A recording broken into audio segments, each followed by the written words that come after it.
स अर्थसहितं पितृः स्तोत्रम् अर्चितानाममूर्तानां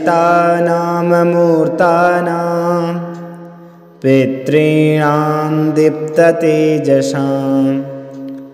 नमस्यामि सदा तेषां ध्यानीनां दिव्यचक्षुषाम् इन्द्रादीनां च नेतारो दक्षमारीचयोस्तथा सप्तर्षीणां तथान्येषां तान् नमस्यामि कामदान् मन्वादीनां च नेतारः सूर्याचन्द्रमसोस्तथा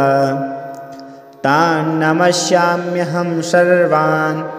पितॄन्यप्सु दधावपि नक्षत्राणां ग्रहाणां च वायव्यग्न्योर्नभस्तथा द्यावा पृथिव्योऽप्योश्च तथा नमस्यामि कृताञ्जलिः देवर्षीणां जनिन्त्रिश्च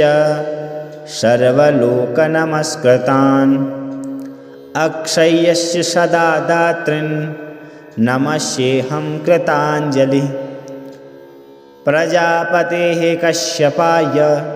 सोमाय वरुणाय च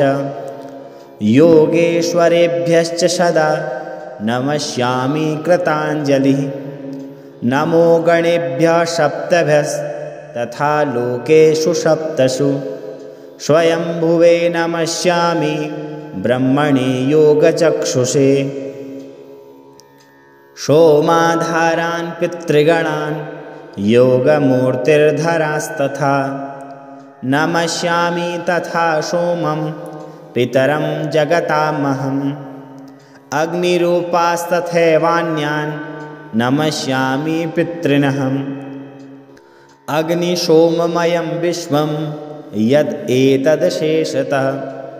ये तु तेजसि ये चैते सोमसूर्याग्निमूर्तयः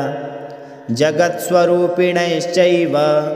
तथा ब्रह्मस्वरूपिणः तेभ्योऽखिलेभ्यो योगिभ्यः पितृभ्यो यतमानसः नमो नमो नमस्तेस्तु प्रसीदन्तु सदा भुजः इति स अर्थसहितं पितृस्तोत्रं सम्पूर्णम्।